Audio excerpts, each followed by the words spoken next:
kalau sholat Anda begitu, bisa menangis Anda. Kan selama ini banyak orang sholat, tapi nggak ngerti yang dibaca. Dibaca-baca, tapi dosa masih tetap. Itu kan yang aneh. Anda katakan di Abu Daud nomor hadis 857, fayaqulu Allahu Akbar. Orang sholat mengatakan Allah yang maha besar. Artinya dunia kecil semua. Allahu Akbar, hanya engkau yang besar ya Allah, dunia saya buang semua ke belakang. Mobil kecil, rumah kecil, gaji kecil, pekerjaan kecil, hanya engkau yang akbar. Ini kan aneh. Lisannya Allahu Akbar, tapi tangannya WhatsApp Hu Akbar, Facebook Hu Akbar, telepon Hu Akbar. Ini yang bikin seringkali sholatnya nggak khusyuk. Nah maka poin terbesarnya, ini nomor 3, tolong jauhkan ya Allah sejauh-jauhnya. Kalau sudah jauh nggak nampak, nggak kelihatan sama sekali, bu'dan namanya. Dan kalau sudah bu'dan, nggak akan dekat lagi. Lihat kata Nabi, bu'dan. Ini malaikat yang bicara. Malaikat Jibril datang kepada Nabi mengatakan bu'dan, sangat jauh dari rahmat Allah, sejauh-jauhnya, dan nggak datang tuh rahmat pada dia. Nggak datang ampunan pada dia, tidak datang berkah pada dia. Siapa orang ini? Liman adraka Ramadhana falam yughfar lahu. Orang yang sudah mendapati di bulan Ramadan, sampai ke bulan Ramadan, tapi tak mampu diampuni dosanya di bulan itu. Maka orang itu seakan-akan jauh dari Allah sejauh-jauhnya. Saya sering katakan begini, banyak orang-orang soleh wafat menghadap Allah sebelum datang Ramadan.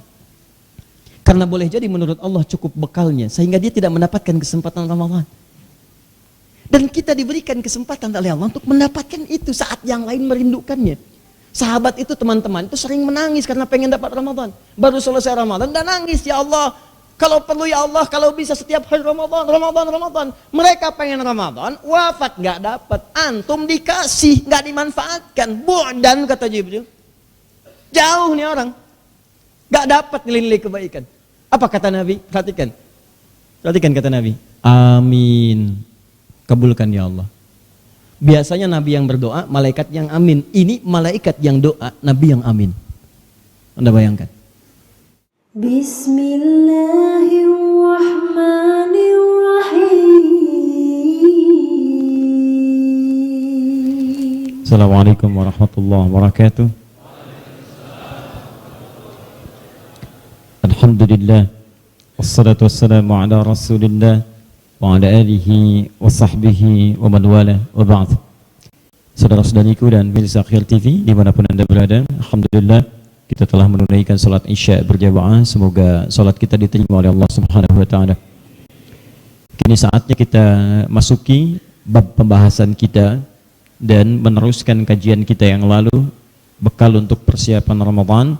Ini barangkali akan menjadi bekal di pertemuan kali ini ketiga terakhir sebelum kita berjumpa dengan Ramadan.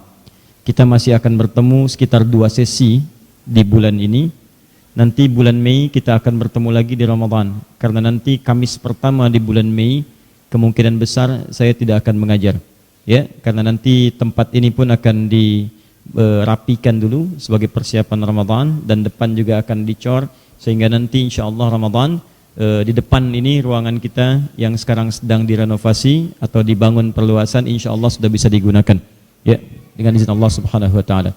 Mari kita lanjutkan dan tolong fokus kepada bagian kajian kita, dan kita sudah menyelesaikan seluruh urusan-urusan yang lain, termasuk sudah selesai masalah-masalah terkait dengan politik. Kita hanya berdoa semoga Allah berikan ketenangan di Indonesia, persatuan bagi bangsa kita, dan semoga Allah memberikan jalan terbaik untuk bangsa kita sehingga bisa menginspirasi bagi dunia pada umumnya insyaallah. Ya, mulai hari ini fokuskan ya pada apa yang akan kita pelajari, dan semoga kita dipertemukan dengan Ramadan dalam keadaan yang terbaik insyaallah. Ya. Bismillah. Di pertemuan yang lalu kita sudah masuk pada ayat 185, baru pembuka ayatnya. Di ayat ini Allah sampaikan Syahrul Ramadan alladzi unzila fihi al-Qur'an hudan lin-nas wa bayyinatin minal huda wal furqan faman shahida minkum ash-shahra falyasum wa man kana marida aw ala safar fa'iddatun min ayyamin ukhra yuridu Allahu bikumul yusra wa la yuridu bikumul usr walitukmilul iddah walitukabbirullaha ala ma hadakum wa la'allakum tashkurun. Ini ayat sangat indah sekali karena nanti akan membuka hukum Ramadan secara umum yang mencakup dari mulai awal Ramadan, pertengahan Ramadan sampai Ramadan berakhir, sampai ke panduan Idul Fitr. Bagaimana kita bertakbir benar kepada Allah Subhanahu wa taala saat masuk nanti pada tanggal pertama di bulan Syawal yang disebut dengan Idul Fitri itu. Bukankah saat masuk di hari itu kita bertakbir kepada Allah? Ya bahkan di akhir-akhir Ramadan sejak mulai asar sampai dengan kemudian masuk di awal pertama Syawal. Allahu Akbar, Allahu Akbar, Allahu Akbar, Allahu Akbar kabira, walhamdulillahi katsira, wa subhanallahi bukratan wa asila, dan seterusnya takbir. Ini nanti di ayat ini ada panduan bagaimana cara bertakbir dengan benar. Begitu Anda takbir dengan panduan ayat ini, itu air mata bisa tidak terbendung Anda teralirkan. Nanti kita akan masuk, saat masuk bagiannya kita akan uraikan, karena sekarang kita baru masuki kepada awal ayatnya. Di pertemuan yang lalu, kita sudah bahas tentang kalimat Syahrul Ramadan. Syahrul Ramadan. Allah sampaikan, "Hei Muhammad sallallahu alaihi wasallam, sampaikan pada umatmu bahwa puasa itu ditunaikan sebulan. Kalian sudah kuat, sudah mulai terbiasa, sudah mulai beradaptasi, sudah diberikan toleransi untuk menyesuaikan dengan turun ayat-ayat sebelumnya. Maka mulai saat ini, kata Allah, tunaikan puasa itu sebulan." Lalu diperkenalkan namanya disebut dengan Ramadan. Sudah kita bahas di pertemuan lalu kenapa hikmahnya Allah menyebutkan kata Ramadan di ayat ini. Salah satunya Allah ingin berikan pesan, bulan ini bukan bulan biasa, tapi bulan saat semua dosa akan digugurkan oleh Allah Subhanahu wa taala, seperti teriknya panas matahari membakar dan menghanguskan semua hal yang terkena dengan sinarnya. Jadi kalau Anda mendapati cahaya mentari bisa membakar sesuatu, ya, misal mohon maaf ya, kalau sekarang kan jaraknya masih terlampau jauh ke matahari. Tapi kalau sudah mendekat, tidak usah matahari lah. Ya, ada api kemudian kita lemparkan kertas ya, atau lemparkan satu benda kemudian ke atasnya, memanas, hancur, melebur, habis. Itu dalam bahasa Arab disebut dengan Ramadan. Kalau dahsyatnya, saking dahsyatnya cahayanya, apinya, baru dilemparkan sudah hangus seketika dan habis seketika, maka itu disebut dengan Ramadan namanya. Ramadan. Seakan-akan Allah ingin sampaikan, ini bulan bukan bulan biasa. Ketika Anda hadir di dalamnya, ada peluang semua dosa bisa dibakar, dihanguskan tanpa sisa sedikit pun. Karena itulah saya sampaikan di pertemuan lalu, penguatan dengan hadis-hadis Nabi sallallahu alaihi wasallam, hanya Ramadan yang setiap harinya, siang dan malamnya menawarkan ampunan dari semua dosa. Siangnya hadis Nabi sallallahu alaihi wasallam berbunyi, "Man shama Ramadana." Kalimat Ramadannya muncul, ingat. "Man shama Ramadana imanan wahtisaban, ghufira lahu ma taqaddama min dzambi." Siapa yang menunaikan puasa di bulan Ramadan. Ingat kalimat Ramadannya muncul lagi. Seakan-akan ingin menegaskan pada kita makna Ramadan hadir pada konteks puasa ini. Begitu Anda puasa, lihat baik-baik, siang harinya dimulai dari sejak fajar sampai dengan maghrib, imanan lakukan karena Allah, itu kuncinya. Wahtisaban, banyak mengoreksi diri, ingat-ingat dosa seperti saya ajarkan di pertemuan lalu. Tangisi dosa Anda, tangisi lagi. Belajar untuk menangis setiap hari. Di jalan, sampai dengan ke kantor, koreksi di tempat mana Anda berbuat dosa. Di pakaian mana yang Anda kenakan pernah berbuat dosa.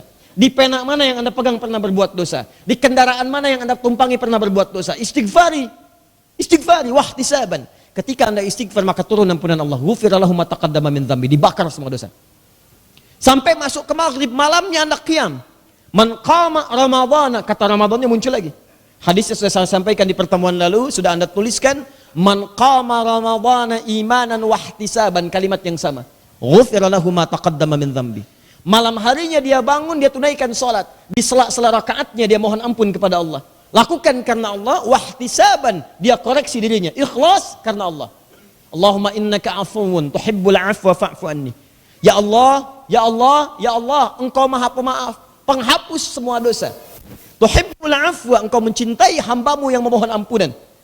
Engkau mencintai hambamu yang minta maaf untuk bisa dihapuskan dosanya. Fa'fu anni, maka mohon hapuskan seluruh dosa-dosaku. Paham?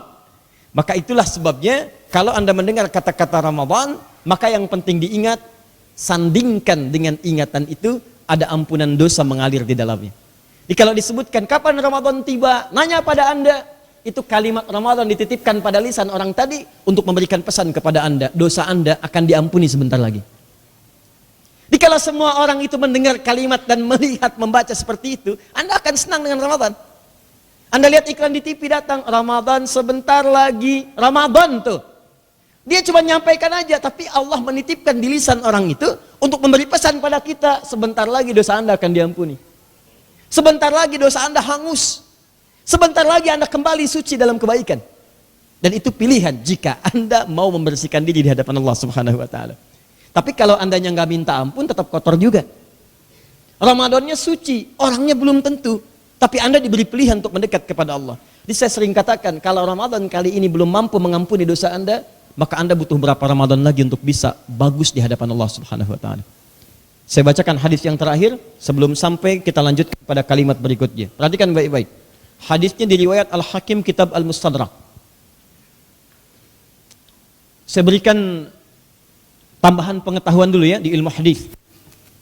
Teman-teman, derajat paling sahih.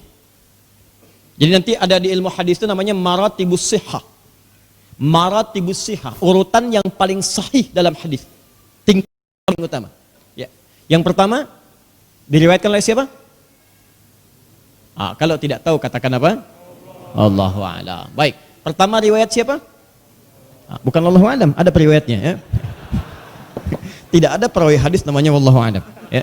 Kita serahkan kepada Allah. Pertama, ma rawahul Bukhari wa Muslim wattafaqa alaih. Apa yang diriwayatkan oleh Imam Al-Bukhari dan Muslim. Ya. Al-Bukhari dan Muslim ya. Tolong kalau teman-teman sudah belajar dengan kami, dibiasakan ketika menyebut Bukhari gunakan alnya ya. Gunakan alnya. Ya, jadi Al-Bukhari. Kalau menyebut Bukhari juga tidak apa-apa sebetulnya. Tapi kalau kelihatan lebih paham, itu gunakan al. Ya, karena nama aslinya Muhammad, masih ingat? Punya bapak namanya Ismail, punya kakek namanya Ibrahim, kakek buyutnya Al-Mughirah, yang buyutnya Al-Bardizbah. Tinggal di Kecamatan Ju'fa, Kabupaten Bukhara, Provinsi Khorasan, negara Uzbekistan sekarang. Setiap menunjuk pada daerah, maka gunakan al di depannya, ujungnya ganti dengan i. Muhammad berasal dari Bukhara, maka dikenal dengan Al-Bukhari. Muhammad berasal dari Tirmidz, maka dikenal dengan At-Tirmidzi. Jelas ya? Baik. Pak Dadang berasal dari PTM, Pondok Timur Mas, maka boleh anak Dadang misalnya Al-Pondok Timur Masi. Ya. Al-Pakayoni Al-Jaka Setiai. Ya. Al-Bakasi. Ini urutan nomor 1. Nomor 2, ma rawahul Bukhari, yang diriwayatkan oleh Imam Al-Bukhari saja. Ya. Jadi yang pertama Imam Al-Bukhari dan Muslim, Bukhari dan Muslim, Bukhari dan Muslim, sepakat keduanya. Jadi kalau Imam Al-Bukhari dengan Muslim sudah sepakat, itu urutan nomor 1. Ya. Ada istilah lain. Pernah dengar kalimat ini? Rawahu syaikhan. Rawahu syaikhan, rawahu syaikhan. Jadi kalau sudah ada syaikhan, syaikhan itu artinya Al-Bukhari dan Muslim. Saya berikan pengetahuan tambahan. Syaikhan. Ya.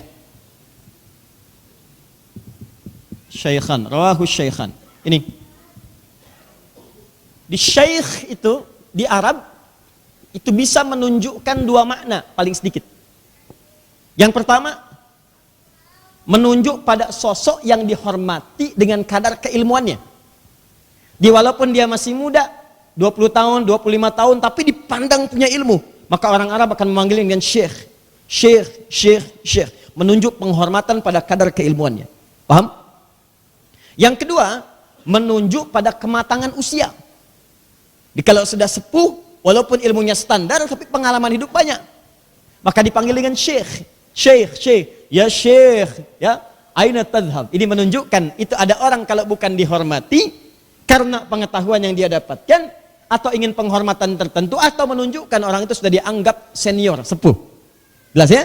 Paham sampai sini? Baik. Tapi kalau dalam ilmu hadis, Syaikhan itu menunjuk pada dua orang syekh. Satu syekh disebut syekh.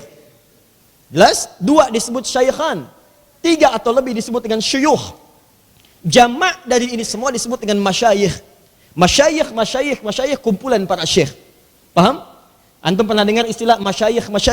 Kumpulan para syekh yang punya ilmu-ilmu yang baik atau orang-orang yang disepuhkan.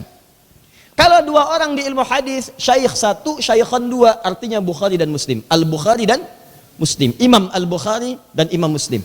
Awas, jangan yang lain. Karena nanti orang Jawa dengan orang Sunda itu pernah bertemu keduanya, kemudian membuat salah satu hadis yang dimaksudkan untuk memberi contoh betapa banyaknya menyebar hadis-hadis palsu. Jangan coba-coba, awas, hati-hati. Orang yang mencoba mencatut nama Nabi seakan-akan dia sudah pesan kafling di neraka. Man yatabawwa alayya muta'ammidan falyatabawwa man ta'ammada alayya muta'ammidan. Awas, man kadzaba alayya muta'ammidan falyatabawwa maq'adahu minan nar. Orang yang sengaja mencatut namaku, berdusta atasku, maka dia seakan-akan sudah pesan tempat satu kafling di neraka. Nah dulu, maaf sekali, sepeninggal Nabi, sahabat orang-orang saleh, tabi'in orang-orang saleh, banyak orang-orang terjebak pada perebutan kekuasaan, terjebak pada intik-intik dunia. Oleh karena itu banyak pula mereka membuat hadis-hadis palsu, diantaranya untuk mendapatkan pendukung-pendukung. Ya, banyak itu. Sampai-sampai tukang terong hadis sendiri. Betul, man akala bazinjani dakhalal jannah. Siapa yang makan terong maka bisa berpeluang masuk surga. Ya. Betul. Ada hadis tentang Zam-Zam, ma'u Zamzama dawaun likulli da'in. Air Zam-Zam obat segala penyakit. Betul, itu hadis sahih. Tiba-tiba ada orang jualan lagi tukang terong yang lain. Al-banzinjadu dawaun likulli da'in. Terong obat segala penyakit. Hadis palsu. Saking mudahnya orang tua kita mencontohkan, orang Sunda ketemu dengan orang Jawa, dua-duanya sudah sepuh. Dalam bahasa Arab sepuh disebut dengan syaikhan. Bikin kemudian rancangan hadis untuk menunjukkan betapa mudahnya orang bikin hadis palsu, dan ini keliru. Afdalud dahri bi faisil laili kucifa wa kurifa wa ubina hatta karusa udanhu fa idza bukhila fadriba unuquhu thalatha marat hatta utiha. Rawahu syaikhan. Antum enggak paham, tapi kalau saya terjemahkan enggak berhenti antum ketawa. Afdalud dahri, dahar yang paling afdal. Bifaisil laili, dengan pais lele. Kucipa, kasih kecap sedikit. Wakuripa, tambahin kerupuk. Hatta karusa udanguhu, sehingga terasa udangnya. Fa idza bukhila, apabila kebehelan keselak. Faduriba funukuhu, maka pukulah punduknya talata marat 3 kali hatta utiha, sampai utah, muntah. Rawahu syaikhan. Jadi asalnya kalau disebutkan syaikhan, ini Al-Bukhari dan Muslim. Nanti dalam kajian ilmu mustalah hadis antum akan dapatkan hal yang seperti itu. Contoh-contoh orang sengaja memasukkan hadis. Hati-hati, mencatut nama Nabi, resikonya pesan kafling di mana? Kenapa ringan sekali mengucapkan neraka? Hati-hati. 2 Al-Bukhari dan menyendiri, syaratnya 3. Apa yang diriwayatkan oleh Imam Muslim saja, marawahu Muslim. Wan farada alaihi, dan beliau sendiri meriwayatkannya. Al-Bukhari, Muslim, Imam Al-Bukhari, Imam Muslim. Nah, sekarang perhatikan baik-baik. Imam Al-Bukhari manusia bukan? Kalau manusia berarti ada batas usia kan? Batas usia dalam Al-Quran disebut dengan ajal namanya. Quran surah 7 ayat 34. Walikulli ummatin ajal. Setiap umat ada ajalnya, batas usianya. Fa idza jaa ajaluhum la yastakhiruna sa'atan wa la yastaqdimun. Kalau sudah tiba ajalnya, maka Anda tidak bisa memilih. Bisa Anda mohon, tapi nggak akan dikabulkan. Nggak mungkin, mustahil bisa Anda majukan, tidak juga bisa Anda mundurkan. Selesai. Paham? Maka Imam Al-Bukhari punya batasan, beliau wafat. Kalau sudah wafat, mustahil beliau kemudian bisa mencari hadis lagi. Bahkan semasa hidupnya, kan punya keterbatasan. Zaman Imam Al-Bukhari, nggak ada pesawat, nggak ada bis, nggak ada motor, nggak ada mobil, nggak ada Google, nggak ada handphone, nggak ada smartphone. Jadi nggak bisa mengakses secepat kita sekarang. Harus jalan. Tidak semua tempat bisa dikunjungi. Yang tidak didapatkan oleh Imam Al-Bukhari, muridnya Imam Muslim kemudian mendapatinya. Kumpulkan. Ini muridnya Imam Al-Bukhari. Nyatu keduanya. Kemudian Al-Bukhari selesai, Muslim selesai. Ketika dua-duanya meninggal, ini kan yang paling utama. Maka ada satu orang berasal dari Naisapur. Namanya Al-Hakim. Karena dari Naisapur dikenal dengan Imam Al-Hakim An-Naisapuri. Ya, cuma orang Arab sulit mengucapkan F, fa. F ya, maka mereka biasa ucapkan dengan B. Jadi kalau P itu kesulitan. Yang F itu biasanya kata orang Sunda, ya. Orang Sunda sulit mengucapkan F, padahal itu fitnah, ya. Nah, kalau orang Arab P. Kalau P dia gunakan ba sebagai padanannya. Dari Naisapur disebut dengan Naisabur. Maka ada Imam Al-Hakim namanya An-Naisaburi. Ya. An-Naisaburi. Beliau mengumpulkan syarat-syarat Imam Al-Bukhari dan Muslim dalam meriwayatkan hadis. Ini cerdas nih orangnya. Jadi Imam Al-Bukhari itu apa saja sih syaratnya? Syarat beliau untuk menetapkan hadis itu sahih.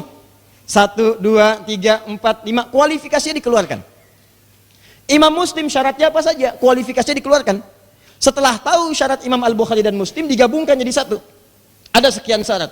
Inilah syaratnya Imam Al-Bukhari, ini syarat Imam Muslim. Maka beliau kemudian di masanya mencari hadis-hadis yang belum diriwayatkan oleh Imam Al-Bukhari dan Muslim tapi memenuhi syarat keduanya. Karena syaratnya sudah dikeluarkan, apa nih yang Imam Al-Bukhari belum dapat karena sudah meninggal? Apa yang Imam Muslim belum dapat karena tidak didapatkan di masanya? Maka saya keluarkan syaratnya, saya ikuti petunjuknya, saya keluarkan hadisnya. Begitu didapatkan hadis-hadisnya, maka disusulkanlah kemudian pada hadis-hadis yang telah diriwayatkan oleh Imam Al-Bukhari dan Muslim sebelumnya. Dalam bahasa Arab, sesuatu yang disusulkan disebut dengan mustadrak. Maka kitab ini dikenal dengan kitab Al-Mustadrak, karya Imam Al-Hakim An-Naisaburi. Al-Mustadrak. Jadi kalau teman-teman misalnya mendapati kitab judulnya Al-Mustadrak, maka kitab ini isinya kitab sahih, syaratnya sesuai dengan Al-Bukhari dan Muslim. Di antara apa yang diriwayatkan itu, pernah kemudian beliau sampaikan, haddatsana qala Rasulullah sallallahu alaihi wasallam. Rasulullah sallallahu alaihi wasallam pernah bersabda. Awas, hati-hati. Saat beliau hina yas'adu 'alal mimbar, saat beliau akan naik ke atas mimbarnya untuk memberikan kemudian mau'izah hasanah. Tiba-tiba ketika naik pada gundakan yang pertama, tangga Nabi kan mimbarnya ada gundakan tuh, 1, 2, 3 ke atas. Begitu naik pada gundakan yang pertama, turun malaikat mengatakan, perhatikan kalimatnya, awas, fokus baik-baik. Bu'dan liman adraka ramadhana falam yughfar lahu. Allahu akbar. Di riwayat lain, raghima anfu rajulin. Raghima anfu rajulin man adraka ramadhana falam yughfar lahu. Riwayat yang pertama bu'dan. Bu'dan itu artinya jauh, sejauh-jauhnya. Kalau jauh dalam istilah hadis Nabi sallallahu alaihi wasallam, bahkan dalam Al-Qur'an, kalimat bu'dan itu kalau sudah disebut bu'dan artinya jauh dari kebaikan, jauh dari rahmat Allah, ya, jauh dari berkah Allah, jauh dari ampunan Allah, jauh dari kemuliaan Allah. Jadi kalau sudah bu'dan sejauh-jauhnya. Di bahasa Arab itu gini, ada ba'id, ada bu'dan, itu beda. Kalau ba'id jauh tapi masih mungkin kelihatan. Ya, mukamu jauh, wajhuka ba'id. Ya. Tapi masih kelihatan dari sini. Tapi kalau sudah bu'dan sejauh-jauhnya, gak kelihatan. Gak kelihatan tuh. Anda bayangkan ya, bu'dan itu tingkat paling tinggi. Jadi ada ba'id, ada bu'dan. 4. Ba'id jauhkan tapi masih nampak. Ba'id sa'an nih, tolong jauhkan jam dari saya.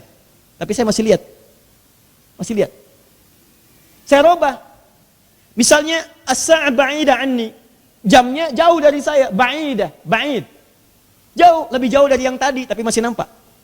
Tapi kalau saya katakan pakai alif, ba'id as-sa'a anni.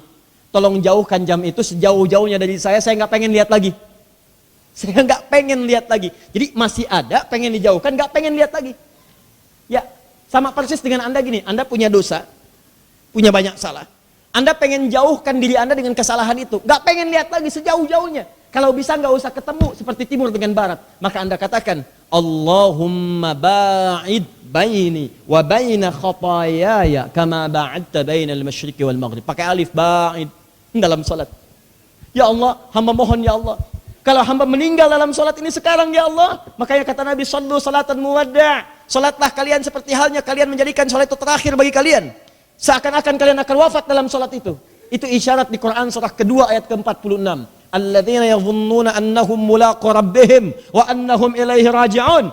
Orang khusyuk dalam salat itu adalah orang yang merasa akan menghadap Allah dan mungkin dia wafat pada saat itu kembali kepada Allah Subhanahu wa taala. Maka ketika dia bertakbir, seakan-akan takbir terakhir dalam hidupnya, dia katakan, ya Allah, kalaupun sekarang saya wafat dalam sholat, mohon ampuni dosa saya dan jauhkan saya ya Allah dari semua kesalahan saya, sehingga tidak saya bawa lagi menghadapmu di hari kiamat saat engkau buka, faman ya'mal mithqala dzarratin khairan yarah wa man ya'mal mithqala dzarratin syarran yarah. Sekecil apapun yang buruk akan ditampakkan. Maka mohon sekarang ya Allah, ampuni dosa hamba, jauhkan hamba dengan kesalahan yang pernah hamba perbuat, hamba gak ingin lihat lagi, seperti engkau jauhkan timur dengan barat yang tidak pernah bertemu. Pasti paham kita. Kalau sholat Anda begitu, bisa menangis Anda. Kan selama ini banyak orang sholat tapi gak ngerti yang dibaca. Dibaca-baca tapi dosa masih tetap. Itu kan yang aneh. Anda katakan di Abu Daud nomor hadis 857, fayaqulu Allahu Akbar. Orang sholat mengatakan Allah yang maha besar. Artinya dunia kecil semua. Allahu Akbar, hanya engkau yang besar ya Allah, dunia saya buang semua ke belakang. Mobil kecil, rumah kecil, gaji kecil, pekerjaan kecil, hanya engkau yang akbar. Ini kan aneh. Lisannya Allahu Akbar, tapi tangannya WhatsApp hu akbar, Facebook hu akbar, telepon hu akbar. Ini yang bikin seringkali sholatnya nggak khusyuk. Nah maka poin terbesarnya, ini nomor 3, tolong jauhkan ya Allah sejauh-jauhnya. Kalau sudah jauh, nggak nampak, nggak kelihatan sama sekali, bu'dan namanya. Dan kalau sudah bu'dan, nggak akan dekat lagi. Lihat kata Nabi, bu'dan. Ini malaikat yang bicara. Malaikat Jibril datang kepada Nabi mengatakan bu'dan, sangat jauh dari rahmat Allah, sejauh-jauhnya, dan nggak datang tuh rahmat pada dia, nggak datang ampunan pada dia, tidak datang berkah pada dia. Siapa orang ini? Liman adraka ramadhana falam yughfar lahu. Orang yang sudah mendapati di bulan Ramadan, sampai ke bulan Ramadan, tapi tak mampu diampuni dosanya di bulan itu. Maka orang itu seakan-akan jauh dari Allah sejauh-jauhnya.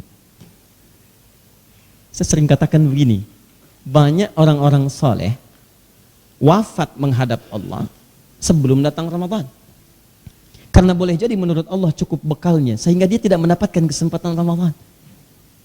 Dan kita diberikan kesempatan oleh Allah untuk mendapatkan itu saat yang lain merindukannya. Sahabat itu, teman-teman itu sering menangis karena pengen dapat Ramadan. Baru selesai Ramadan dan nangis, ya Allah, kalau perlu ya Allah, kalau bisa setiap hari Ramadan. Mereka pengen Ramadan, wafat nggak dapat. Antum dikasih, nggak dimanfaatkan. Bu'dan kata Jibril. Jauh nih orang, nggak dapat nilai-nilai kebaikan. Apa kata Nabi? Perhatikan kata Nabi. Amin. Kabulkan ya Allah. Biasanya Nabi yang berdoa, malaikat yang amin. Ini malaikat yang doa, Nabi yang amin. Anda bayangkan. Biasanya Nabi yang doa, malaikat yang amin. Ini malaikat yang doa, Nabi yang amin. Di riwayat lain, raghima anfu rajulin. Penuh kotor wajah seseorang, hidungnya tercela. Di Arab itu kalau orang sudah perjalanan jauh, kumel, dekil, ya nampak di hidungnya kotoran debu-debu, itu isyaratnya raghima anfu rajulin. Ya, orang-orang yang penuh dengan kotoran. Diibaratkan orang yang sampai ke Ramadan tapi nggak mampu diampuni, itu kotorannya numpuk dalam dirinya. Makanya kurang apa lagi? Ini sebelum Ramadan nih, siapkan diri kita. Ini jangan sampai masuk ke Ramadan antum nggak punya bekal, nggak dapat antum itu. Itu satu di antara 3. Ya, ada 2 lagi. Apa yang 2 selanjutnya? Tunggu pengumuman, jangan buru-buru. Ya. Karena yang terkait dengan pembahasan kita cuma yang ini, ya. Tergesa-gesa itu dari setan. Wa kanal insanu ajula. Di surat Al-Isra, manusia itu senang tergesa-gesa. Ajul itu cepat-cepat, tergesa-gesa itu dari setan. Bahasa Inggrisnya quick. Nah, itu ya.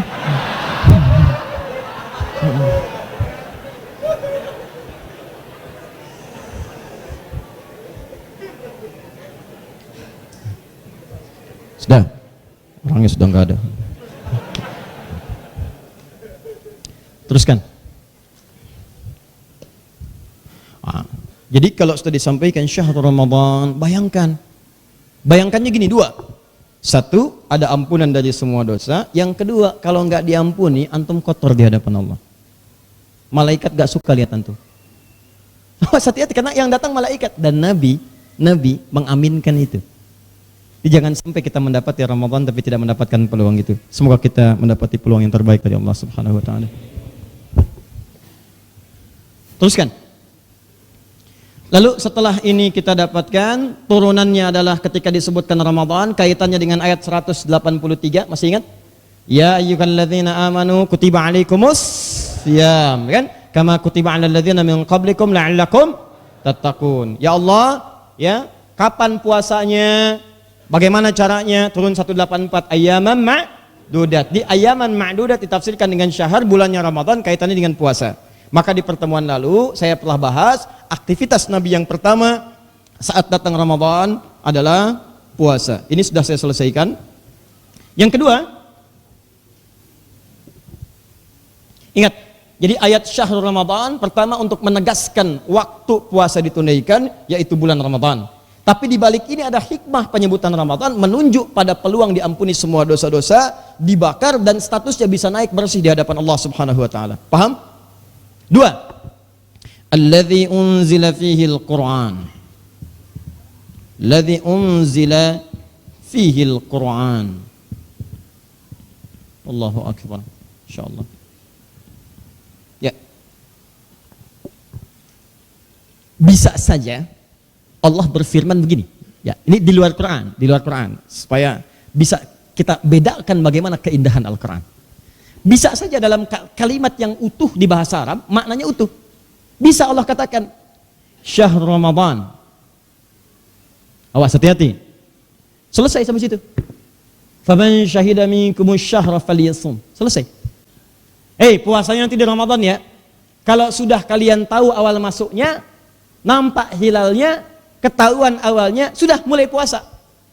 Tapi yang paling menarik, muncul kemudian satu jumlah ini idhafah, bahkan mengandung i'tiradiyah sebagai menunjuk keistimewaan dan keutamaan bulan ini. Kata Allah, bukan Ramadan yang biasa, bukan Ramadan yang hanya dilalui sejak masa jahiliyah, tapi Ramadan yang penuh dengan kemuliaan. Apa kemuliaan pertama? Alladzi unzila fihil Qur'an. Baik, satu. Alladzi unzila fihil Qur'an. Ramadan ini begitu istimewa, kata Allah, karena di bulan itulah kemudian turun Al-Quran. Di pertama kali Al-Quran diturunkan, bulannya bulan apa? Ramadan. Ingat, Allah tidak menyebutkan hari apanya, tanggal berapanya, hanya disebutkan kemudian sifat umumnya. Menunjuk kepada waktu umum, yaitu menunjuk kepada bulan. Apa bulannya? Ramadan. Jadi kalau ditanya, bulan apa Al-Quran diturunkan? Ramadan. Belum selesai sampai di situ bahasannya. Sekarang perhatikan baik-baik.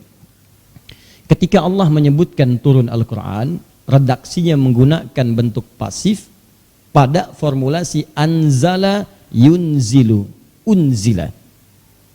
Dalam bahasa Arab, turun itu setidaknya ada dua bentuk dan dua-duanya disebutkan dalam Al-Quran. Satu, anzala, bentuk pasifnya unzila. Ini unzila, bentuk pasifnya, aktifnya anzala. Masih ingat pertemuan pertama saat saya menerangkan bentuk pasif kata-kata kutiba alaikumus syiyam? Ya, kan saya terangkan pada Anda, kalau ada ayat Quran bentuknya pasif, ini menunjukkan bahwa orang-orang beriman sudah yakin dengan itu, sehingga saking yakinnya tidak perlu disebutkan lagi siapa yang menurunkan. Ya, kalau sudah urusan Quran pasti terkait dengan Allah. Kalau orang beriman tuh nggak usah tanya lagi. Jadi kalau ada orang mengaku beriman masih menyoal Al-Quran, ini menunjukkan ada yang salah dalam imannya. Masih ingat gak waktu saya sampaikan di awal? Ya ayyuhalladzina amanu kutiba alaikumus syiyam. Kenapa bentuknya pasif? Padahal Allah bisa mengatakan ya ayyuhalladzina amanu kataballahu alaikumus syiyam. Allahnya muncul. Kan bentuk aktif itu subjeknya selalu muncul kan? Ya, saya makan nasi, saya subjek, makan predikat, nasi objek, nasi dimakan, ya. Nasi dimakan sudah. Kadang-kadang kalau sudah bentuknya pasif, maka subjeknya tidak perlu ditampilkan lagi, kecuali untuk menekankan fungsi kalimat itu atau ingin menunjukkan peran pada subjeknya. Maka dalam bahasa Arab kalau sudah bentuknya pasif berarti subjeknya diketahui. Ya ayyuhalladzina amanu, hai orang-orang beriman, kutiba alaikumus syiyam, diwajibkan oleh kalian, diwajibkan untuk kalian puasa.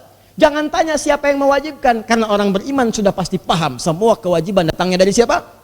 Allah. Sama persis ketika kalimatnya Al-Quran itu diturunkan, bulan Ramadan, di bulan itu Quran diturunkan. Kenapa bentuknya pasif bukan aktif? Kalau aktif begini, alladzi anzalallahu fihil Qur'an. Di bulan itulah Allah menurunkan Al-Qur'an. Dibuat bentuknya pasif dari anzala jadi unzila. Kata Allahnya, kalimatnya dibuang karena bentuknya jadi pasif. Unzila diturunkan. Siapa yang nurunkan? Allah. Nih, lihat. Dalam ilmu balaghah, kalau ada kalimat dibentuk jadi pasif, ini menunjukkan orang yang diberitakan sudah yakin dengan subjeknya. Sudah nggak usah ditanya. Dia orang beriman, tuh nggak akan meragukan Al-Quran. Makanya kalimat Quran dibuka dengan tidak ada keraguan. Dzalikal kitabu la raiba fihi hudal lil. Siapa muttaqin? Ayat 3-nya orang beriman, alladzina yu'minuna bil ghaib. Bagi orang-orang yang iman pada Allah walaupun tak nampak dalam pandangan, yakin. Dikala ada orang mengaku beriman masih meragukan Al-Quran, berarti ada masalah dalam imannya. Apalagi orang-orang beriman yang menyoal Al-Quran. Katanya muslim, katanya beriman, tapi masih mengatakan ada kurang lengkap dalam Al-Quran. Ada yang salah grammar dalam Al-Quran. Padahal gramatikal bahasa Arab sumbernya dari Quran. Silahkan cek. Saya di jurusan bahasa Arab untuk mendalami bahasa Al-Quran. Itu, dan jelas semua pakar bahasa mengatakan sepakat semuanya, nggak ada yang beda.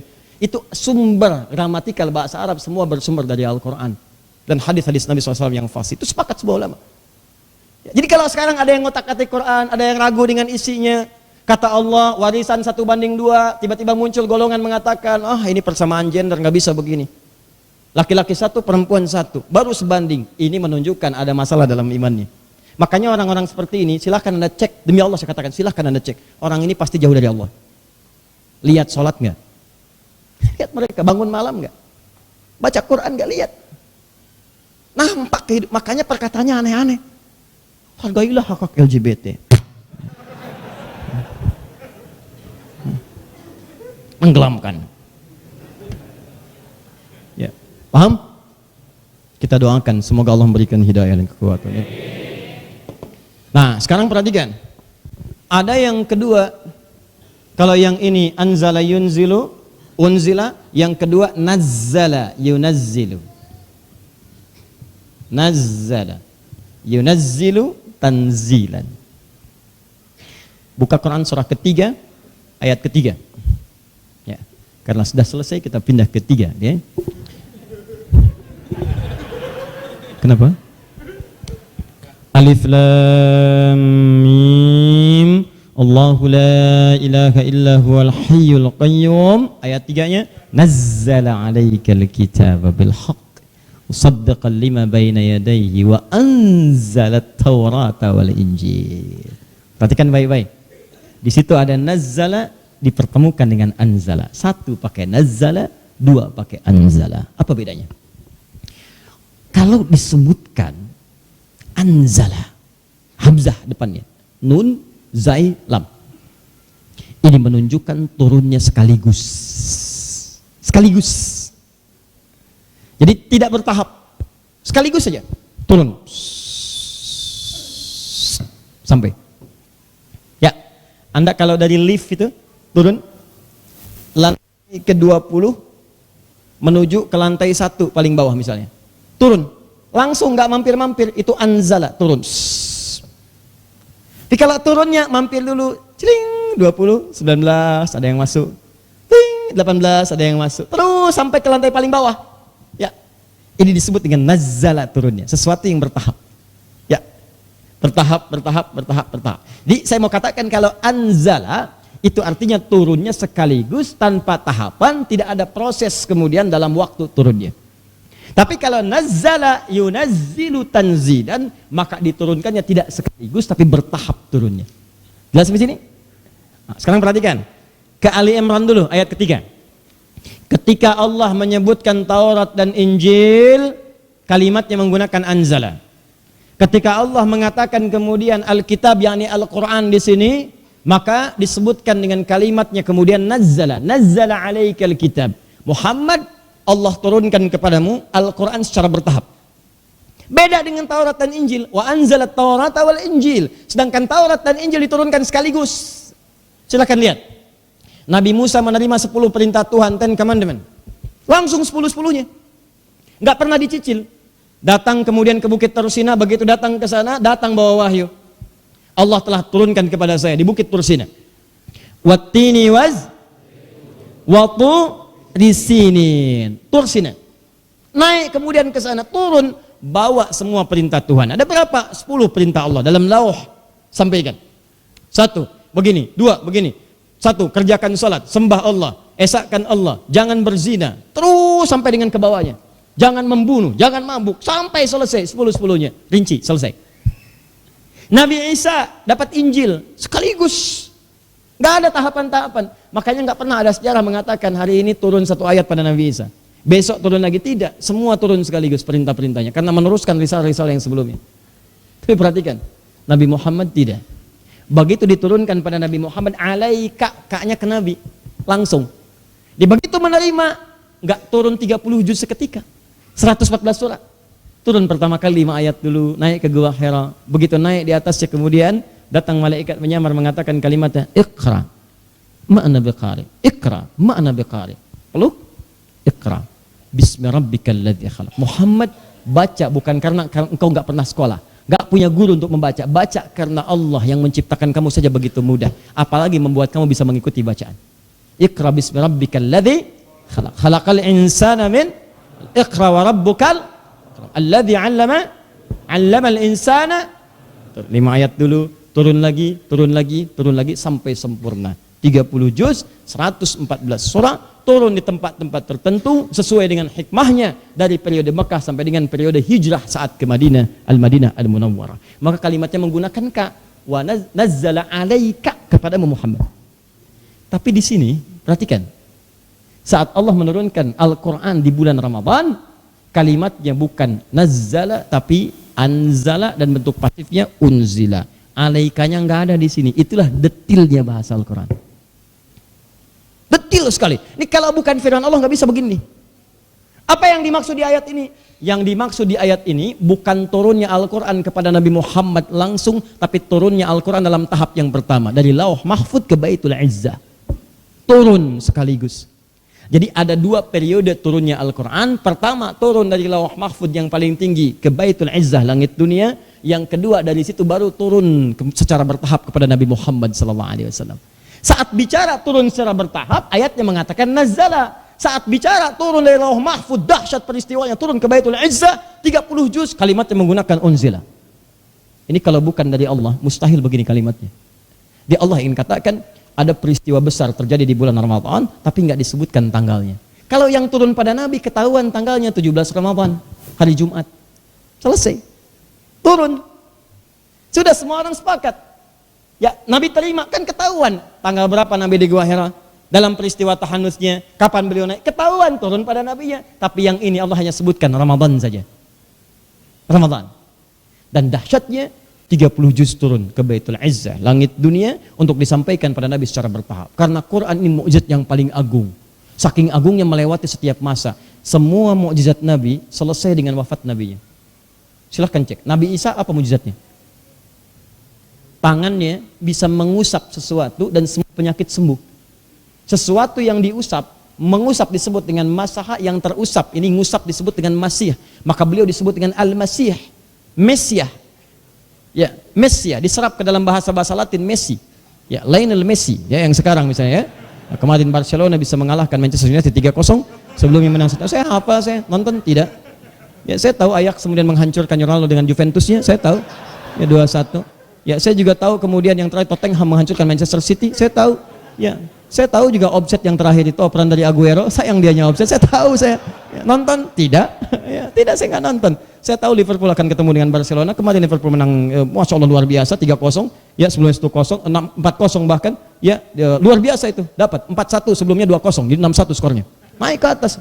Tahu Ustaz? Tahu? Nonton? Tidak. Ya, tapi yang mau saya katakan, Masaha Al-Masih, mukjizatnya bisa menyentuh orang, penyakit sembuh. Wah, Nabi Isa sakit gigi, usap sembuh. Nabi Isa nggak bisa lihat, usap sembuh. Nabi Isa kolera, usap sembuh. Dokter bangkrut. Saat itu habis. Sekarang ada nggak yang begitu? Nggak ada. Siapa namanya? Bahron sakit gigi, usap nambah. Silakan. Nggak ada yang begitu. Nabi Musa apa mukjizat paling tingginya? Tongkat. Ya, tongkat. Anda bayangkan, ya luar biasa, tongkatnya kayu, Buka Quran surah kedua ayat 60, paling kanan pertengahan. Tongkat kayu dipukulkan ke batu, keluar 12 mata air. Minta kaumnya Nabi Musa 12 suku. Musa, kalau kamu memang benar Rasul, minta sama Allah, turunkan, berikan mata air pada kami. Cuman istimewa, setiap suku mesti dapat 1 mata air. Ada 12 waktu itu. Musa bermohon pada Allah. Begitu memohon, turun ayat. Wa idhistasqa Musa liqaumihi. Ketika umat-umatnya, Musa meminta kepada Musa, lalu Musa mohon kepada Allah, ya Allah, kami minta tolong berikan mata air kepada kami. Fakul nadrib bi'asakal hajar. Musa pukulkan tongkat kayumu kepada batu itu. Tongkat kayu ke batu, bukan berubah jadi tanaman. Tongkat kayu, pukulkan ke batu. Apa yang keluar? Fanfajarat min husnata asyrata aina, memancar 12 mata air. Bayangkan, tongkat kayu dengan batu, kuat mana? Batu, karena tongkatnya punya Nabi Musa, pukulkan ke batu, keluar 12 mata air. Tongkat antum emas, pukulkan ke batu, keluar 12 air mata. Ada. Lempar jadi ular. Lempar Nabi Musa, ular. Dan bukan rekayasa. Tongkat siapa sekarang yang dilempar jadi ular? Gak ada. Tongkat siapa yang kayu bisa mukul batu keluar air? Gak ada. Wafat nabinya, selesai mukjizatnya. Mukjizat paling agung tidak ada selain Al-Quran. Al-Quran sampai sekarang masih ada. Setiap hurufnya gak pernah hilang, titiknya gak pernah keliru. Silahkan cek. Dan terjaga lewat 15 abad. Ini saya tuh agak bingung ya. Kalau ada manusia yang gak yakin dengan Quran, ada yang salah dengan otaknya. Ada yang salah. Ini kan coba Anda analisis, bandingkan dengan yang lain-lain. Kitab lain habis semua. Bahasa yang lain gak ada. Silakan cek, semua ada revisi. Bahasa itu menyesuaikan, ejaan yang disempurnakan. Coba Anda lihat, ya. Ulama kan dulu begini. Ulama nih. Sekarang jadi begini, baru. Ya kan? Ejaan yang disempurnakan. Silahkan cek di kitab-kitab lain. Ada penyesuaian. Wah, ada kitab yang kemudian disesuaikan dengan ejaan. Ada kitab yang diperbaiki kemudian susunannya. Al-Quran sejak dulu turun sampai sekarang gak pernah kemudian usang. Sempurna, grammarnya sempurna, gak ada yang hilang dan gak pernah ada perbaikan. Pernah dengar edisi Quran revisi? Gak ada. Gak ada. Di kalangan yang gak yakin dengan Quran, keterlaluan orang itu. Silahkan cek dari semua sudut pandang, semua sepakat. Mau muslim, mau non muslim sepakat. Silahkan kaji Al-Quran, Anda akan temukan kedahsyatannya. Yang kedua, lihat sini. Antum kenal Fir'aun? Ayo bilang. Fir'aun itu kan luar biasa dahsyat. Itu ngelihat Nabi Musa langsung dengan mukjizatnya. Lemparkan tongkatnya jadi ular. Tukang sihirnya yang tahu itu bukan sihir, sujud. Lo beriman kepada Allah. Ya, beriman mereka karena yakin ini bukan sihir. Yang punya sihir aja ngaku itu Musa itu bawa mukjizat. Fir'aun yang nggak punya sihir langsung menantang. Mukjizatnya hadir di hadapan mata masih nggak yakin. Oh, ini bapaknya tukang sihir. Ini mbahnya ini. Semua diminta untuk memusuhi Musa. Tukang sihirnya aja iman pada Musa. Ini Fir'aun nuduh. Anda bayangkan, mukjizat hadir di hadapan mata, melihat mukjizatnya masih belum iman pada Musa. Al-Quran tidak. Nggak pernah lihat nabinya, cuman lihat mukjizatnya orang beriman. Dahsyatnya Al-Quran. Saya tanya pada antum, siapa di antara Anda yang pernah lihat Nabi Muhammad SAW? Ada. Anda cuma dapat Qurannya, Anda bisa beriman.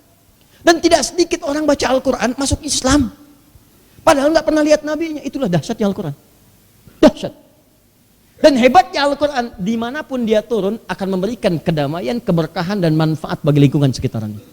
Makanya setiap status Quran turun itu statusnya terupdate jadi baik-baik. Malaikat Jibril datang bawa Quran kepada Nabi, naik status jadi Sayyidul Malaikat, penghulunya malaikat. Nabi Muhammad SAW menerima Al-Quran, naik status jadi Sayyidul Anbiya wal Mursalin, penghulunya para nabi. Mekah dapat Al-Quran, turun Quran di Mekah. Mekah dapat diberkahi, kota yang diberkahi. Yang gak ada di Mekah jadi ada. Apa yang ada di Mekah? Yang ada cuma gersang, batu-batuan, kering, tapi pisang ada, apel ada. Silahkan, apa yang tidak ada di Mekah? Hampir semua orang bawa. Barang-barang ada. Sampai yang ada di Indonesia ada di Mekah. Pindah ke Madinah. Begitu datang ke Madinah jadi bercahaya Madinah. Al-Madinah Al-Munawwarah. Dibawa kemana-mana jadi, teman-teman. Nah, maka itulah ketika Quran diturunkan, semuanya berkah. Saat Quran turun ke Baitul Izzah, semua kedahsyatan terjadi. Status semua naik, maka waktu turunnya itu dijelaskan oleh Allah, turun di 1 bulan, saking mulianya bulan ini karena Al-Quran turun, maka statusnya jadi mulia, namanya Ramadan. Maka Ramadan jadi mulia salah satunya karena mendapatkan barakah Al-Quran. Di antara kemuliaan Ramadan itu, tepat waktu turunnya Al-Quran ke Baitul Izzah ini, 30 juz ini diperkenalkan oleh Allah sebagai mukjizat terakhir bagi Nabi Muhammad SAW, Rasul yang paling terakhir, maka diturunkanlah di bulan Ramadan pada 1 malam. Cuman malamnya nggak diberitakan kapan waktunya. Cuma disebutkan Ramadan saja. Maka saat turun itulah malamnya berubah jadi malam dengan penuh keberkahan. Lailah mubarakah. Turun di situ dan saking berkahnya semua amalan yang bertepatan dengan malam itu akan dilipat gandakan pahalanya lebih daripada 1000 bulan. Lebih dari 1000 bulan. Lebih dari. Ya. Awas hati-hati, lebih dari 1000 bulan. Maka turunlah kemudian surah Al-Qadar itu. Perhatikan kalimatnya. Inna anzalnahu fi lailatil. Perhatikan. Inna anzalna, bukan nazzalna. Anzalna. Bentuknya sini. Tuh, fokus. Sungguh kami turunkan Al-Quran itu di 1 malam.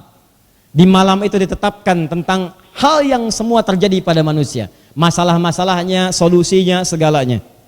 Disebut dengan qadar namanya. Semua ketetapan diturunkan pada saat itu. Disebut dengan Lailatul Qadar. Teman-teman sekalian, isinya itu Al-Qadar, kata Allah, diturunkan kemudian di malam itu. Sesuatu yang penting. Apa itu di situ? Al-Quran. Jadi di Quran itu isi semua nilai kehidupan kita. Semuanya. Semua persoalan hidup kita, solusinya ada di situ. Semuanya solusinya, obatnya ada di situ. Dalam bahasa Arab solusi, petunjuk disebut dengan hidayah. Kalau banyak solusi, sakit ada obat sembuhnya, susah ada mudahnya, sempit ada lapangnya, pendek ada jauhnya, semua persoalan ada obatnya, maka dijamakkan dari hidayah jadi hudan, namanya hudan. Untuk semua manusia namanya nas. Perhatikan kembali ke Al-Baqarah ayat 185. Syahrul Ramadan alladzi unzila fihi al-Qur'an hudan linnas. Linnas. Kapan turunnya? Saat ini turun, maka semua ketetapan terkait makhluk ditetapkan di situ karena semua solusi ada di situ. Semua ketetapan untuk makhluk disebut dengan qadar. Inna anzalnahu fi lailatil qadar. Allahu akbar. Dan kalimatnya menggunakan lailah bukan lail. Saya sering terangkan. Allah tidak mengatakan inna anzalnahu fi lailil qadar, tapi lailah. Ada lail, al-lail, ada al-lailah. Lailah ada tak di ujungnya. Ingat, kalau tidak ada taknya hanya menunjukkan waktu saja. Dari mulai ba'da isya sampai menjelang fajar.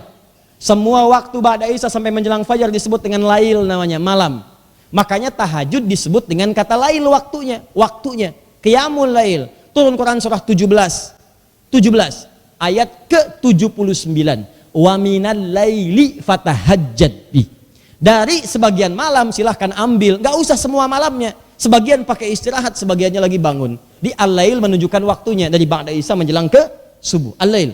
Lail jamaknya layali.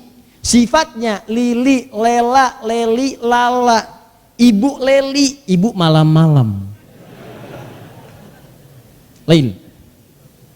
Kalau pakai tak di ujungnya, lailah, tak ini menunjuk pada sifat. Sifat kalau terkait dengan waktu menunjukkan waktu ini istimewa. Jadi kalau sudah pakai tak ini menunjukkan di malam itu ada yang istimewa. Tidak biasa malamnya. Inna, perhatikan begitu detailnya diksi Al-Quran. Inna anzalnahu fi, bukan lail tapi lailah. Lailatul Qadar. Kata Allah di malam itu ada yang istimewa. Di saat Quran diturunkan ke Baitul Izzah, semua solusi untuk manusia ada di waktu itu, muncul di 1 malam, malamnya ada di Ramadan, tapi rahasianya nggak disebutkan di malam yang mana. Karena kalimatnya umum, Ramadan. Jelas? Tapi yang Anda tahu, kalau Anda dapatkan malam itu, wa ma adraka ma lailatul qadar, lailatul qadri khairum min. Allah tidak katakan setara dengan 1000, tapi Allah katakan khair min, lebih baik dari 1000 bulan. Jadi kalau ada orang yang beramal di malam ini bertepatan dengan malam itu, dia mendapatkan pahala lebih dari 1000 bulan. 1000 bulan saja kalau dikonversi ya sekitar 83 sampai 85 tahun. Masya Allah. Malam itu ada yang sholat 2 rakaat aja. Begitu tiba di malam itu sholat, Allahu Akbar, maka sholatnya senilai dengan 1000 bulan. 83 tahun sholat tanpa henti. Kalau mau coba silahkan aja. Allahu Akbar, Allahu Akbar, Allahu Akbar, Allahu Akbar. 83 tahun. Itu pun kalau hidup. Baca Quran 83 tahun. Kalau bertepatan dengan malam itu subhanallah. Allahu Akbar, indah. Luar biasa. Antum baru mulai baca aja. Alif Lam Mim, dituliskan 83 tahun. Alif Lam Mim tanpa henti. Kan kalau Anda baca Alif Lam Mim saja, hari-hari biasa seperti sekarang kan 10 setiap hurufnya. At-Tirmidzi nomor hadis 2910. Man qara'a harfan min kitabillah falahu asyru hasanat. Siapa yang baca satu huruf dari kitabullah 10 kebaikan. Ramadan Al-Bukhari Kitabus Shiyam nomor hadis yang pertama, paling kiri sebelah atas. Juga nanti terdapat di nomor hadis 4614. Yudha'aful amal ya bi asyri hasanat wal hasanatu bi asyri amthaliha illa siyam fa innahu li wa ana ajzi bihi. Semua amalan dilipat gandakan, setiap amalannya 10 sampai 700 ila 700 alfin, sampai 700 kali lipat. Kecuali puasa. Puasa itu untukku dan aku spesial yang memberikan pahalanya. Paling minimal kali lagi 10. Di saat Ramadan itu paling minimal 100 pahalanya. Jadi kalau Anda baca Quran di Ramadan, ya, maaf ya, walaupun baru satu huruf nih, satu huruf. Ya, Qaf 100. Tapi kalau Anda baca saat bersamaan dengan malam Al-Qadar, Qaf 100 kali 83 tahun tanpa henti. Berapa? Nah, makanya rumus yang pertama, perhatikan, maka turunlah kemudian keterangan Nabi sallallahu alaihi wasallam di riwayat Al-Bukhari, riwayat sahabat Ibnu Abbas radhiyallahu taala anhuma, nomor hadis 3220. An Ibnu Abbas radhiyallahu taala anhuma qala kana Rasulullah sallallahu alaihi wasallam ajwad an-nas wa kana ajwad ma yakunu fi Ramadan hina yalqahu Jibril alaihi salam fi kulli lailatin min Ramadan fayudarisuhul Qur'an. Allahu akbar. Adalah Nabi sallallahu alaihi wasallam orang yang paling lembut perangainya, paling halus budi pekertinya, paling baik orang, paling mulia sifatnya. Saya sudah sampaikan hadis ini pertemuan lalu. Dan kalau datang Ramadan, maka bertambah lagi kemuliaan beliau, kelembutan beliau, dan kebaikan-kebaikan beliau. Terkhusus ketika datang malaikat Jibril setiap malam kepada beliau, setiap malam datang. Apa yang dilakukan? Maka Nabi kemudian belajar Al-Quran, mengecek, dibacakan. Maka para ulama sepakat bulan Ramadan tidak bisa dipisahkan dari Al-Quran. Maka semua muslim yang akan memasuki Ramadan mesti punya agenda berinteraksi dengan Al-Quran. Jadi agenda yang kedua dalam puasa itu setelah nomor 1, yang paling penting adalah berinteraksi dengan Al-Quran. Ini poinnya. Maksud saya begini ya, lihat nih. Anda bayangkan, Al-Quran aja dipandang istimewa. Saking istimewanya Ramadan tidak akan lepas dari Quran. Malaikat semua takjub, penduduk langit bumi takjub, semuanya. Maka saking mulianya Ramadan itu diberkahi oleh Allah dengan turunnya Al-Quran. Kata para ulama, hadis ini menunjukkan semua muslim kalau sudah masuk Ramadan, nabinya saja punya agenda dengan Quran. Maka umatnya mesti lebih berhak memiliki agenda berinteraksi dengan Al-Quran. Nah, ini bagian terakhir pembahasan kita di malam ini. Sekarang fokus. Pas ini belum selesai. Cara berinteraksi dengan Al-Quran, kalau kita keluarkan dari ayat dan hadis itu ada 3 cara. Saya agak cepat. Bismillah. 1. Cara pertama adalah apa yang disebut dengan qiraah. Qiraah. Memperbanyak bacaannya saja. Hanya membaca saja. Orangnya disebut dengan qari namanya. Baca. Jadi Anda memperbanyak bacaan tanpa fokus untuk menggali maknanya. Baca, baca, baca, baca, baca. Seperti Nabi SAW dalam setiap Ramadan itu minimal sekali menghatamkan Quran. Maksudnya sekali, ya sekali. Dalam akhir hidupnya baru 2 kali. Di waktu kemudian di tahun itu beliau wafat. Ya, Nabi aja tiap Ramadan khatam Quran. Masa antum yang bukan Nabi nggak khatam? Baca. Imam Asy-Syafi'i setiap hari selain Ramadan 1 kali khatam sehari. Setiap hari. Ramadan sehari 2 kali khatam. Jadi selama Ramadan itu 60 kali khatam. Ya. Apa yang dikejar? Bukan khatamnya, bukan. Tapi sunnahnya untuk mengejar pahala di bulan Ramadan dengan bacaan Al-Quran. Di Qurannya mengagungkan Quran. Ramadan itu diagungkan dengan Al-Quran. Maka ketika ada orang berinteraksi dengan Al-Quran, maka Allah agungkan orang itu. Maka tolong rencanakan ya. Maka aplikasinya Ramadan tahun ini, antum cek. Ramadan tahun ini ambil yang batas maksimal, misalnya 30 hari. Maka 30 hari itu antum bikin target. Minimal misalnya, saya 1 hari saya bacakan 1 juz. Dari sekarang siapkan. Demi Allah saya katakan, dari sekarang latihan, siapkan. Bikin antum rencana, ada bacaan dalam sehari misalnya 1 hari 1 juz. Maka kalau selesai 30 hari berapa juz? 30 juz. Kalau yang pengen khatam 2 kali 1 hari berapa juz? 2 juz. Demikian seterusnya. Terus 1 juz itu gak banyak teman-teman. Kalau antum merasa sibuk ya, misalnya Masya Allah ngejar dunia, silahkan dan nanti meninggal. 1 juz itu Al-Fatihah. Ini sudah hatam insya Allah. Tambah Al-Baqarah sampai 141. 7 sampai tambah 141 berapa? 148. Bagi 5 berapa?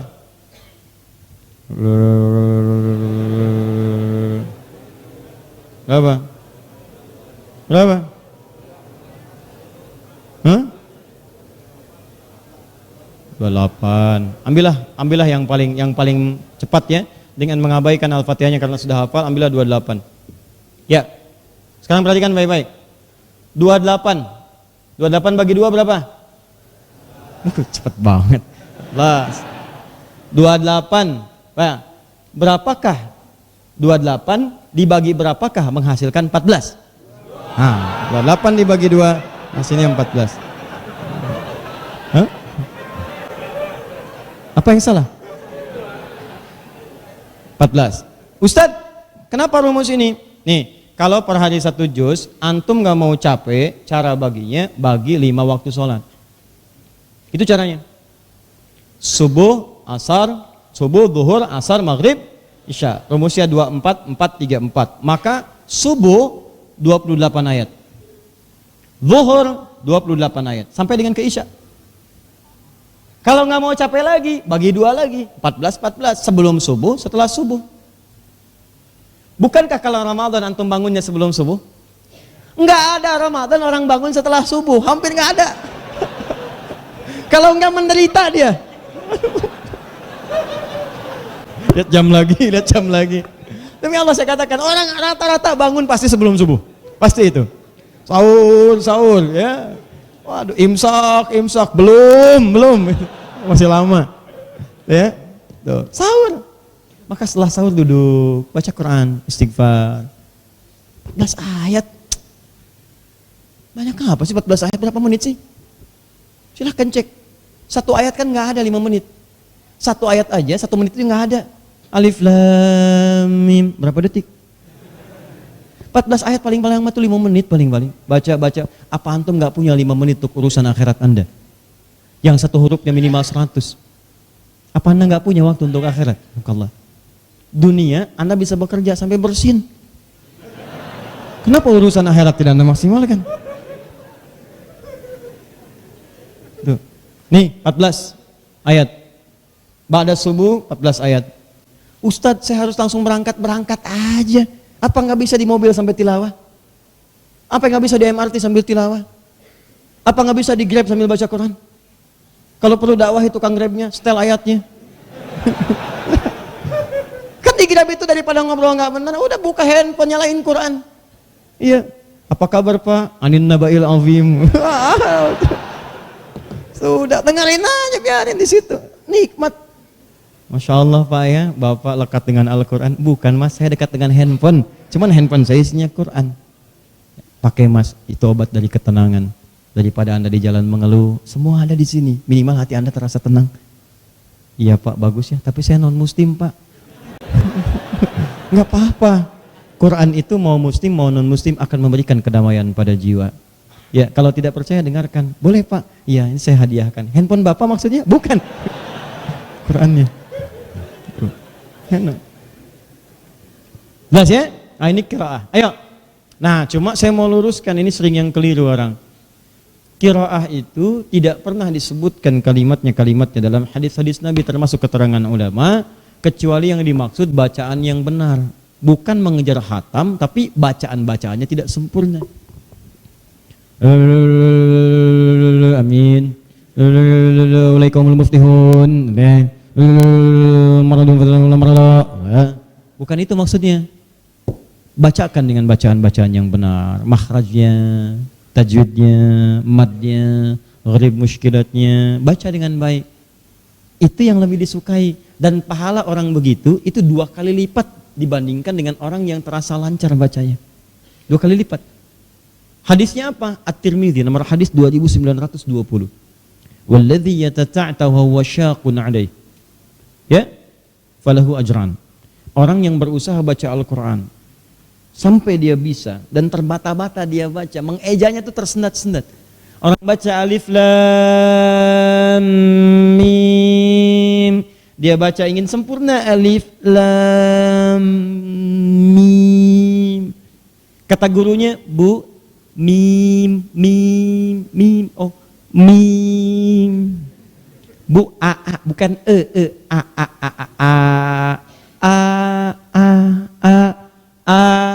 diulang setiap mengulang 2 kali lipat, 2 kali lipat, 2 kali lipat.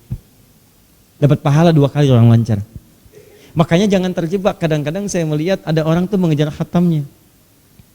Kumpul, ibu-ibu bagus Bu, kumpul-kumpul. Nggak salah, silahkan baca Quran. Alhamdulillah Ustadz kami sudah khatam, bagus. Berapa lama ibu baca? Cuman semalam, hebat ibu. Maksudnya Ustadz kami 30 orang, saya 1 juz, dia 1 juz, saya 1 juz, 30 juz.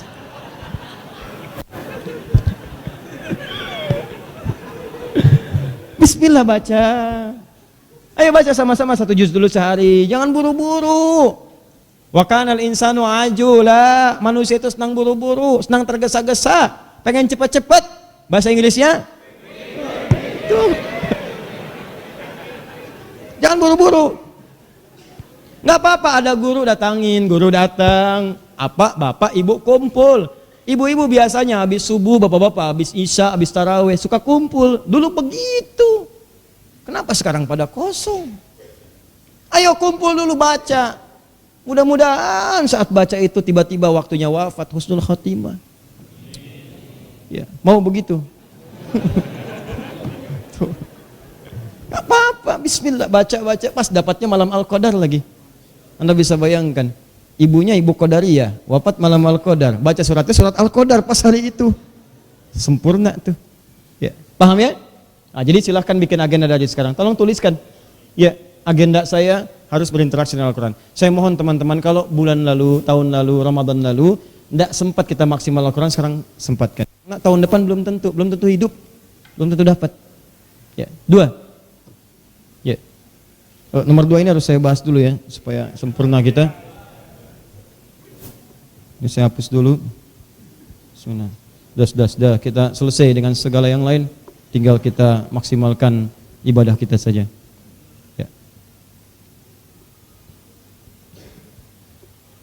2. Kalau sudah lancar bacaan bagus, kalau bisa saya sarankan begini. Kalau sudah lancar bacaan sudah baik, janganlah kemudian 30 hari itu dijadikan semua bacaan semua, tidak. Misal targetnya 10 hari qiraah. 10 hari pertama baca aja 10 hari pertama.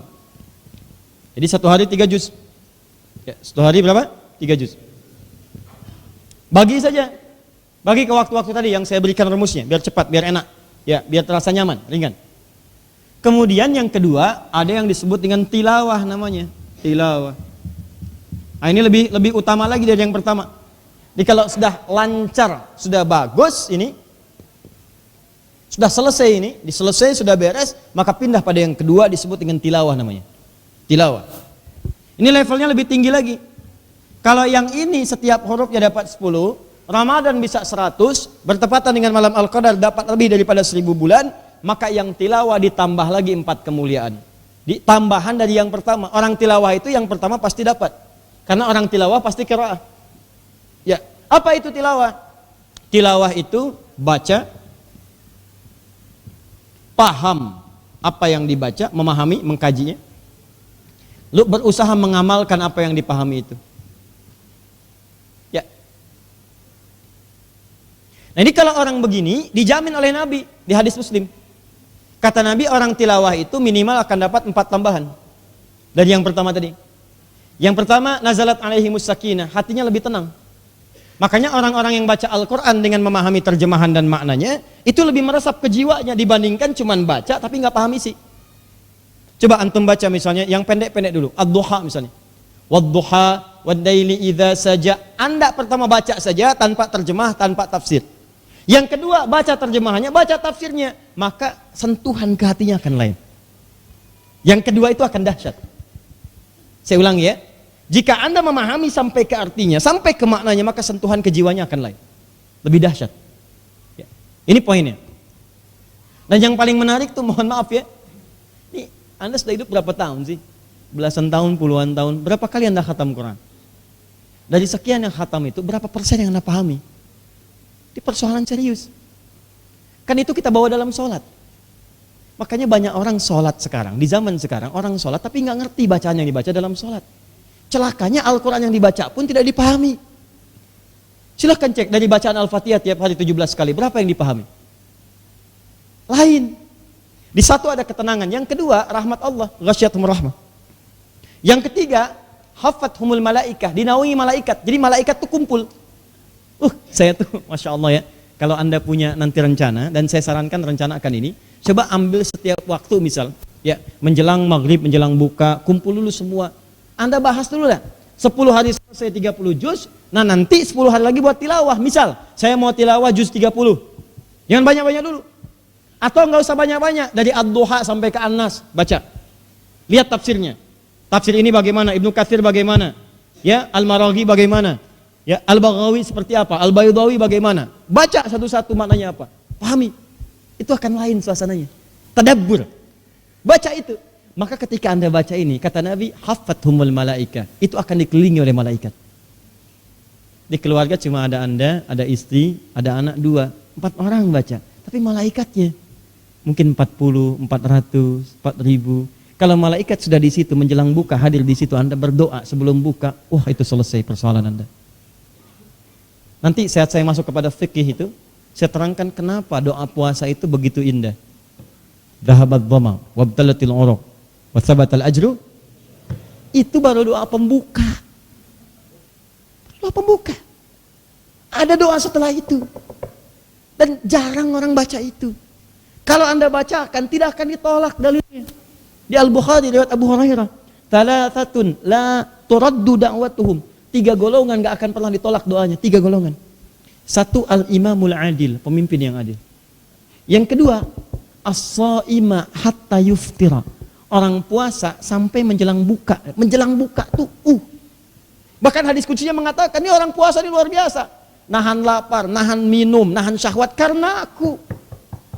Ini saya kasih tahu Anda begini ya. Saya kasih tahu Anda nih. Maaf ya, maaf. Anda punya asisten rumah tangga nih. Asisten rumah tangga. Dia mengerjakan pekerjaan-pekerjaan rumah dengan sempurna. Yang paling hebat, maaf. Tugas dimulai jam 6, jam 4 dia bangun. Habis subuh dia nyapu. Anda perintahkan bagian dalam, bagian luar dia sapu juga. Semua disempurnakan. Tiba-tiba begitu tiba waktunya, saat gajian, datang kepada Anda. Bu, Pak, dimohon maaf sekali. Ini anak saya yang bungsu mau masuk sekolah. SPP-nya kurang 100.000. Jika ibu bapak berkenan, bolehlah gaji saya sekarang bisa ditambahkan 100.000 atau dipotong buat yang bulan depan buat SPP anak saya. Saya mau tanya pada Anda, apakah pada saat itu dalam kondisi Anda punya, Anda akan pinjami atau Anda akan berikan?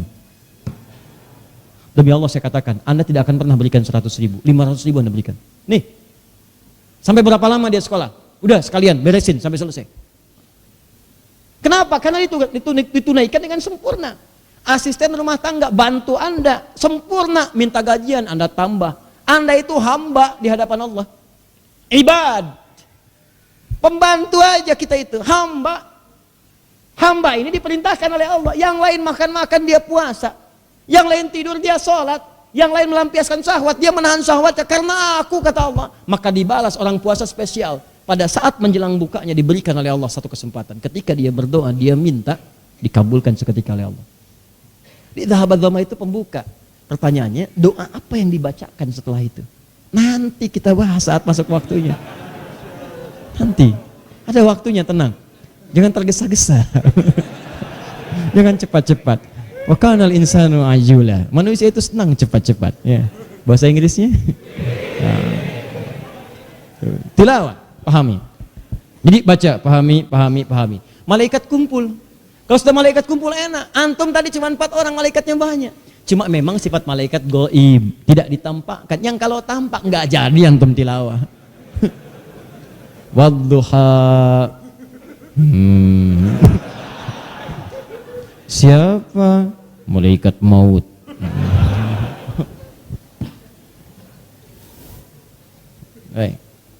Oh ngaji? Iya, habis itu saya cabut. Jangan cepat-cepat nyebutnya ya. Yo, sudah ya. Nah ini yang terakhir, wa dzakarahumullahu fiman inda, yang keempat. 1, diberikan ketenangan. 2, masih ingat? Rahmat, dinaungi rahmat. Yang 3, diliputi malaikat. Yang keempat, wa dzakarahumullahu fiman inda. Orang itu disanjung-sanjung oleh Allah sampai selesai tilawahnya. Masya Allah. Antum disanjung-sanjung manusia, pengen banget sampai bikin sinetron tersanjung. Sanjung 1, sanjung 2, gitu kan? Tuh sampai selesai. Kenapa disanjung Allah Anda tidak menginginkan? Ayo tilawah. Minta. Paham? Ini. Nah, ini misalnya agendakan 10 hari kedua untuk tilawah. 10 hari ketiga gunakan untuk menghafal. Ya, walaupun hanya 1 surat, agendakan. Saya mau kasih rahasia besar. 10 hari terakhir di bulan Ramadan itu yang waktu yang paling efektif untuk menghafal Quran. Saya ulang ya. 10 hari terakhir di bulan Ramadan itu waktu yang paling efektif untuk menghafal Quran. Nanti insya Allah untuk Ramadan kali ini spesial, kita akan langsung bikin satu program khusus untuk pendalaman At-Taisir. 10 hari terakhirnya saya akan maksimalkan. Nanti teman-teman yang sudah pegang ya, mushaf sekarang ini dalam cetakan, jadi saya yakin ada yang belum dapat itu karena sedang dicetak, kita tambah lagi. Stok kemarin sudah habis, kita sedang cetak. Jadi jangan khawatir, yang penting dapatkan yang buku itu dulu 2. MZN dengan Murajaah.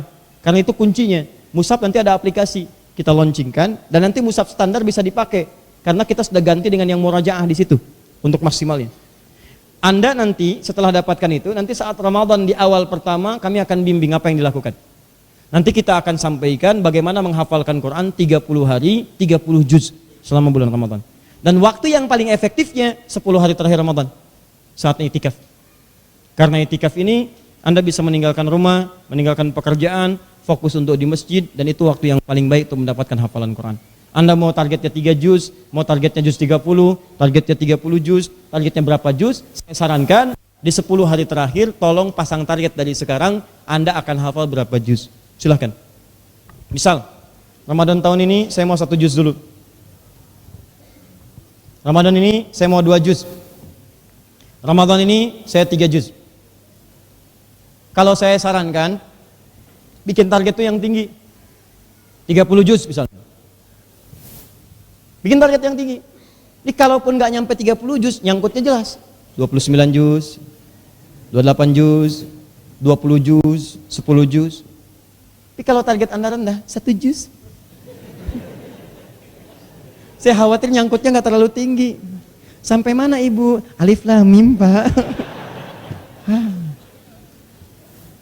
Ya. Nah, jadi agendakan untuk 10 hari terakhir untuk menghafal Al-Quran. Ya. Dan itu niatkan sebagai hujah di hadapan Allah Subhanahu wa taala. saat kembali nanti menghadap kepada Allah, saat penantian yang tidak ada datang kecuali hisabnya pada sesuatu yang telah Allah tetapkan. Ya, maaf tidak akan bermanfaat harta, tidak akan bermanfaat anak keturunan illa man atallaha biqalbin salim, kecuali yang datang kepada Allah dengan hati yang sangat bening. Maka ini bagian yang kedua, yaitu amalan berinteraksi dengan Al-Qur'an sesuai dengan petunjuk Al-Qur'an dan hadis-hadis Nabi sallallahu alaihi wasallam. Masih ada amalan-amalan yang lainnya, teman-teman sekalian, dan sebelum saya tutup ada satu rahasia. Saya ingin sampaikan pengantarnya. Perhatikan baik-baik. Di antara 3 amalan dengan Quran ini, ada satu yang Al-Quran berikan pesan. Kalau Anda kerjakan ini di bulan Ramadan, maka selesailah kemudian persoalan-persoalan hidup Anda. Saya ulang ya. Di ayat Ramadan ini 185 ada isyarat dari Allah. Cara kita berinteraksi memanfaatkan satu dari 3 tadi. Ada qiraah, ada tilawah, ada tahfidz yang ketiga. Hafalan? Alhamdulillah.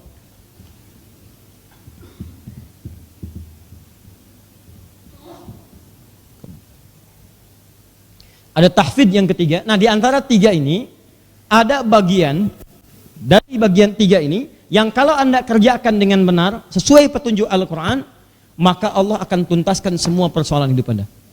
Persoalan rumah tangga kah, ada yang di kantor kah, pekerjaan kah, segala persoalan kehidupan Anda lakukan itu, Anda amalkan isinya, maka seketika Allah akan selesaikan seluruhnya. Begitu Ramadan tuntas, pekerjaan Anda selesai. Yang utang piutang kah, yang macam-macam kah, dan sebagainya. Nah, isyarat itu ditemukan di ayat 185 dan kita akan bahas di pertemuan yang berikutnya insyaallah. Ya. Kemudian yang terakhir, teman-teman sekalian, ini himbauan dari saya untuk seluruhnya, kita perbanyak doa kepada Allah Subhanahu wa taala ya, supaya kita dijaga dalam kebaikan, bangsa kita juga dijaga dalam kebaikan. Kemudian Allah Subhanahu wa taala dikuatkan bangsa ini, negara ini, dan insyaallah mudah-mudahan Allah berikan kepada kita nilai-nilai yang terbaik, pemimpin yang adil, bisa membawa kepada kemakmuran, dan dengan izin Allah Subhanahu wa taala mudah-mudahan Indonesia diberikan keberkahan sesuai dengan amanat undang-undang atas berkat rahmat Allah yang Maha Kuasa. Allahumma taqabbal minna innaka antas samiul alim wa tub alaina innaka antat tawwabur rahim. Allahumma rabbana taqabbal minna ya Allah, taqabbal minna wanfa'na bima ta'allamna 'allimna bima jahilna. Allahumma ya rabbal alamin, rabbana la tad'a lana fi maqamina hadha wa fi kulli maqamin dhanban illa ghafartah wa la hamman illa farajtah wa la daynan illa qadaitah wa la maridan illa shafaitah wa la hajatan min hawaij dunya wal akhirati fiha laka ridan wa fiha lana as-salah illa qadaitaha ya arhamar rahimin. Allahumma rabbana atina fid dunya hasanah fil akhirati hasanah wa qina adhaban nar. Fadlika subhana rabbika rabbil izzati amma yasifun. Subhanakallahumma bihamdika astaghfiruka wa atubu ilaik. Nastaghfiruka wa natubu ilaik. Nastaghfiruka wa atubu ilaik. Wa akhiru da'wana alhamdulillahi rabbil alamin. Sebelum kita akhiri dengan doa kifaratul majlis, saya menghimbau sudah ya semua rekonsiliasi pada kebaikan-kebaikan karena pemilunya sudah selesai, sudah tinggal tunggu hasilnya dari real count-nya, tapi perbaiki hubungan-hubungan. Jangan ada celah-celahan lagi, sudah buang segala istilah-istilah, sudah selesai, ya kecebong sudah hilang, ya kampret sudah tidak ada, sudah jangan ada lagi istilah-istilah itu dan jangan tergesa-gesa. Jangan tergesa-gesa dalam segala hal. Semoga Allah berikan kebaikan untuk semuanya. Paham insyaallah? Ya, kita akhiri dengan doa kifaratul majlis. Subhanakallahumma bihamdika asyhadu an la ilaha illa anta astaghfiruka wa atubu ilaik. Assalamualaikum warahmatullahi wabarakatuh.